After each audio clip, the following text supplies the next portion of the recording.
your astrology for April 2016. Thank you for joining me. On the 1st of April, your moon is in Capricorn and in conjunct Pluto, which is also in Capricorn, in your 10th house of work. You're really going to be very, very sensitive to what's going on in your working life. I think you'll see the changes coming before they do. I think you'll be aware of what changes you can implement, and you're very kind of intuitive when it comes to practical aspects of your life. So watch out on the 1st of April.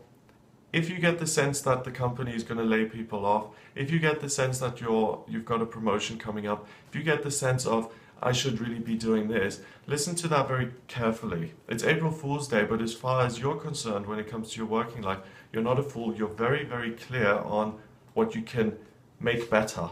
On the 2nd of April, Venus and the midheaven conjunct, so they're in exactly the same place in the sky, and Venus loiters around your midheaven all month, really. The midheaven is what your working life is like.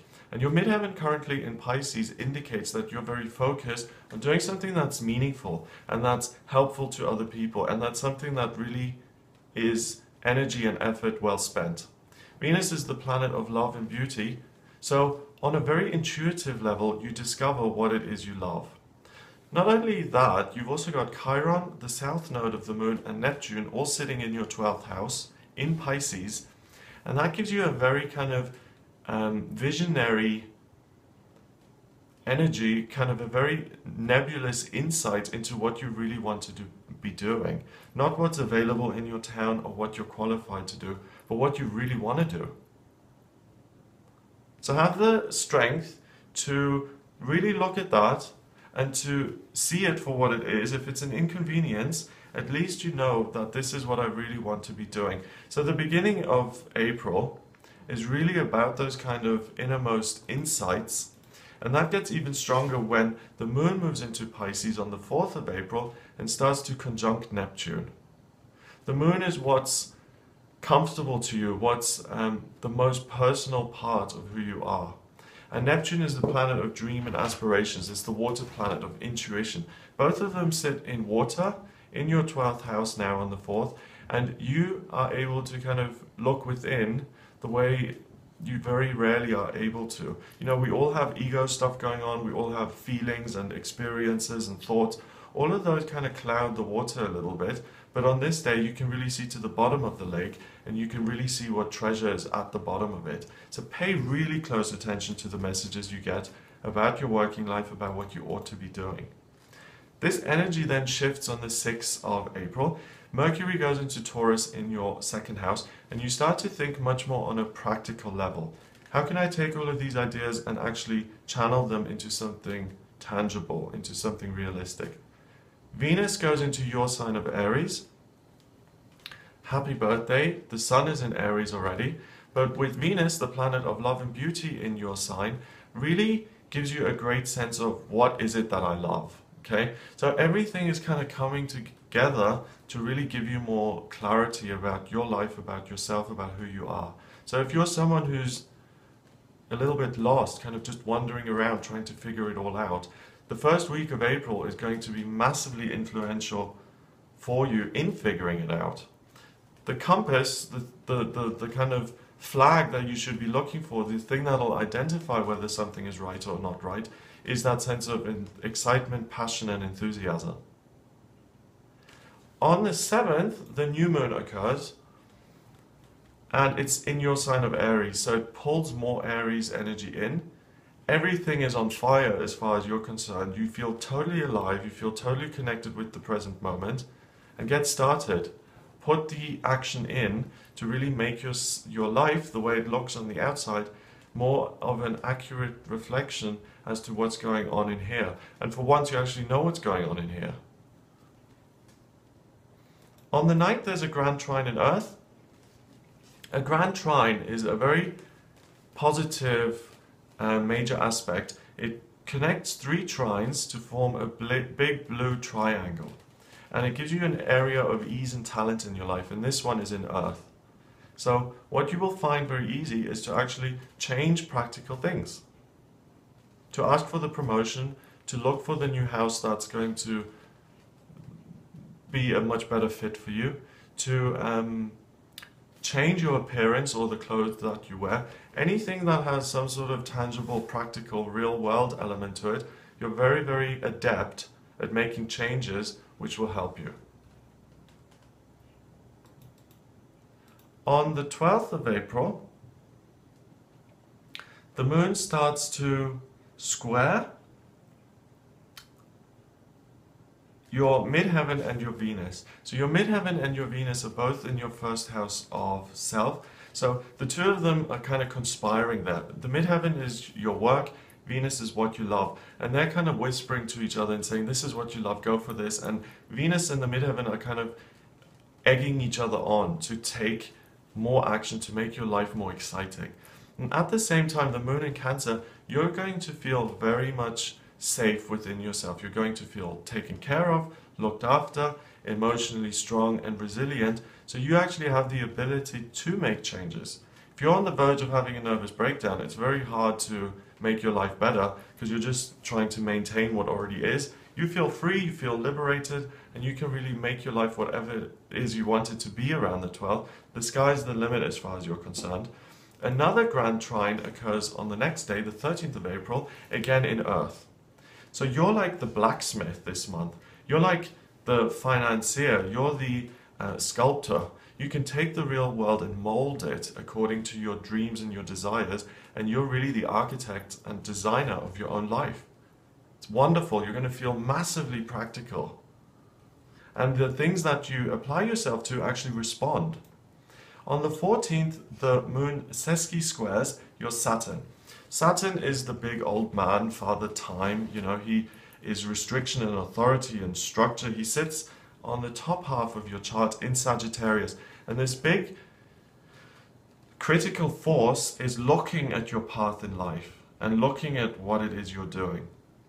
You feel very much aligned with that now on the 14th. And it's like you run everything by your internal quality control mechanism, which gives you a sense of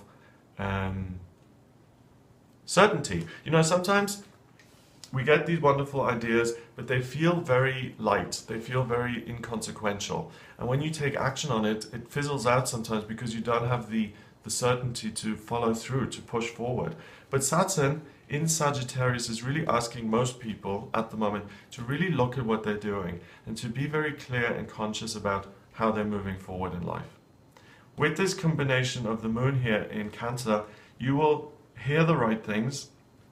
It's very likely that you're going to be on the right track, that you don't need to make revisions, and that it's a good time for you to move forward. Take a risk. The whole of April, what I'm getting here, this is your birthday gift, that you're having ideas which will work out well for you, even though you don't have the certainty until you see the evidence of the success. It's really safe for you to move forward.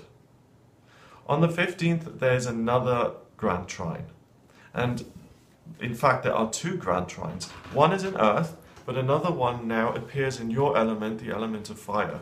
So this ongoing gift of taking practical action will come alive through this other grand trine in fire, which means that you know exactly what it is you want, you have asked yourself the questions, and you can really push forward. And I think the best areas to push forward are career, and the big focus has been so far on career and your work.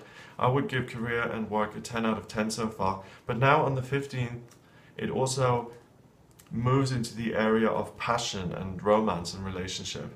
So the 15th is a 10 out of 10 as far as romance now is concerned, and it's time to make a move. It's time to pursue what it is you want in your life.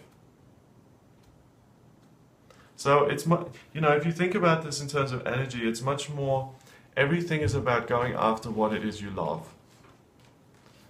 The question of what you love will be answered, which is often very difficult, and you actually have the means and the security and the self-belief to pursue those things. On the 16th of April, Chiron begins to oppose the North Node. The North Node is what your soul, what you're trying to achieve on a soul level. That's in Virgo, and it means you're making good decisions and you're practically pursuing things. Chiron starts to oppose that today, and Chiron is not helpful. Chiron is the wounded healer, and what I think happens to you on this day, Aries, is that a disappointment from the past raises its head, it fills you with doubt, and it is a 100% ego trying to sabotage your progress, because you are making a lot of progress.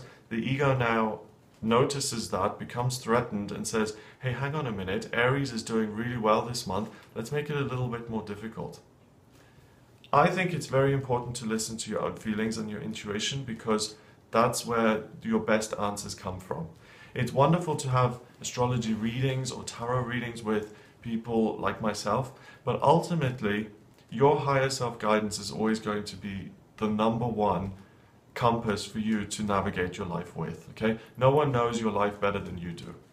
But there's a difference between genuine higher self guidance, which always feels very quiet and subtle, and then there's ego guidance, which is loud and urgent, and it forces you to take action now, now, now. And what I'm getting for you on the 16th of April is that the ego gives you that kind of urgent message. This, you have to do this, and it's a trap. So be very careful and aware of that on the 16th. It can derail you. The moon goes into Virgo on the 17th, and it joins Jupiter and the North Node in your 6th house. You feel very much at peace again. You feel like you're able to make good decisions. I think you're able to take good practical action. And Jupiter is good luck. The North Node is what you're trying to achieve on a soul level. And the moon is what you have a PhD in already. Everything about you comes together, is very, very practical, not overly emotional. And you can trust the ideas and move ahead. So it sounds like you beat the ego and you refuse to get into that realm of self-doubt and who do I think I am. So, I mean, in terms of examples, this is the person who works as a cashier in a supermarket and who feels like, you know, I can do something else. And that's right, they can do something else. They have more abilities, more skills. So they try and make that happen, but then on the 16th of April, the ego comes up and says, who do you think you are? You've tried to do different jobs and you've always failed or you've always been fired, so never ever try again. And that's the voice that keeps us stuck and small and trapped in circumstances. And it sounds like you overcome that and you don't listen to it. And really, in April, do as much as you can on a practical, real-world level. Only listen to what inspires you and what makes you feel alive. And these doubts and things, push them aside because they're not helpful for you this month. On the 20th, the moon is now in Libra and it begins to oppose Venus in Aries. Okay, so what it is you love is very, very strong and it's urging you to move forward. But now what sabotages you, the second trick the ego is using, I feel, is other people. I can't do this because other people will be disappointed. I can't quit my job because my 5 children need the income. I'm being selfish. Okay, and it feels like, you know, the devil, so to speak, disguises as common sense and being responsible. That's how he disguises himself today and urges you to stop following your path. Really, really get back to what it is you want to do and do that. The 22nd of April sees the full moon occur in Scorpio, and that's in the 8th house. Full moon showers you with its energy. Scorpio energy is seeing the truth, diving down beneath the surface and getting to the crux of the matter and really looking at the emotional side of things. Again, this is going to be difficult for you, Aries, because you're on shaky territory here with self-analysis later on in the month. If anything, at the beginning of the month, you can trust your visions and your guidance. That's a good time to do it. But now during the full moon, you're supposed to be moving forward. You're not supposed to be analyzing and discovering. And I think this full moon will feel very uncomfortable for you because you'll get contradicting messages, you'll feel very uncomfortable, and things may feel overly intense and intense for no reason. You know, conflict is useful if it actually affects change and if it serves you, but if it's conflict for conflict's sake and it doesn't achieve anything, then it's pointless. Focus on what you're trying to achieve. Be practical, focus on career, finance, and what you can do rather than on what the meaning of life is. This is a really bad time for you to go away on a retreat to discover what's going on. It will confuse you, and it's important to just keep things on a surface level a little bit and to take action. That's what you're good at this month. On the 23rd and the 24th, the moon then opposes Mercury in Taurus. And it's still in your 8th house, and you have the ability to communicate in a practical level, and that's tripped up by other people's feelings, by this additional depth that you really don't know what to do with.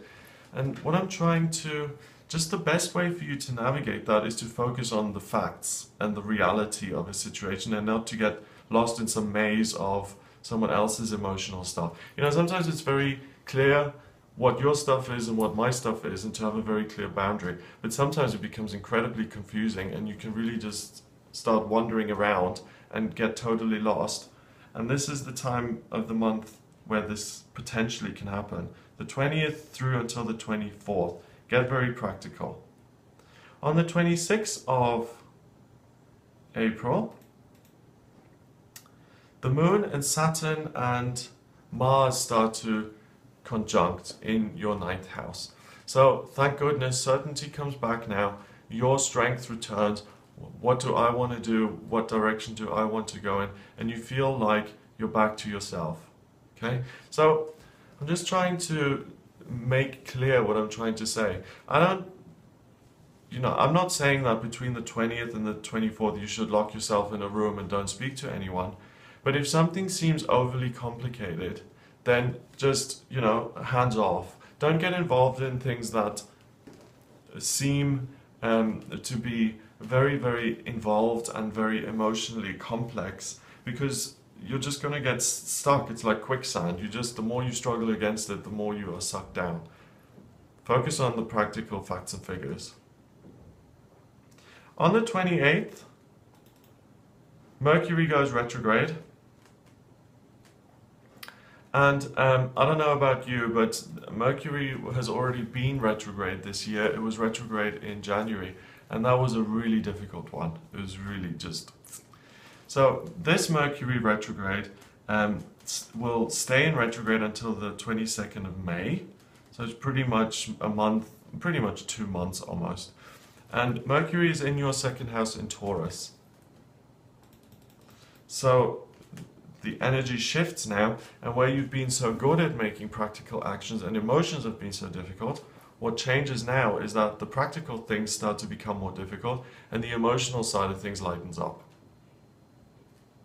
Okay? So if you do want to find out what the meaning of life is, do it during this Mercury retrograde, because that's when the emotional side of things really opens for you, and you're not so much driven to succeed and to move forward. What I would recommend is that if you're trying to get a promotion, or if you're trying to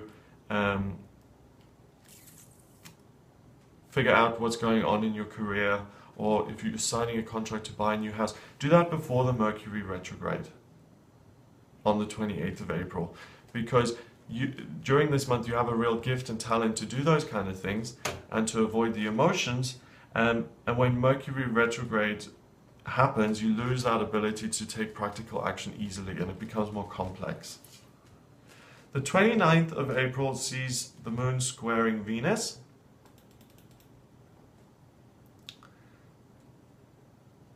And this is a really nice day for you, the first day of the retrograde. And this is really good in terms of your friendships and doing something for fun. So that's what I would spend my time doing on the 29th. Connect with people who are close to you, whose presence you enjoy. You can really do something fun on that day. And then finally on the 30th of April, Venus goes into Taurus in your 2nd house. And what this shows me is that the actions you took during the beginning of April now start to come to fruition in terms of your money and finances. And the end of April, moving into May, look really, really good in terms of your money life. So you've done good things here in April. Again, I think the key words are to avoid going too deeply into relationships and issues in relationships and family dynamics and all of that stuff, and just kind of operate mainly on the real world, especially your own reality, how you can make things better, coming off that real insight that you had at the beginning of April. And that's really the way to get the most out of this month. So I hope that gives you an idea of what you'll be working with. If you'd like a private reading with me, please visit my website, gregoryscott.com. Click on the readings tab and you'll see the types of readings that I offer. Please remember to subscribe to the channel, and I'll speak to you next month for your forecast here by the Astrology. And I'll also do a daily tarot reading. Have a look at that if you're interested. Have a great April, and I'll speak to you soon.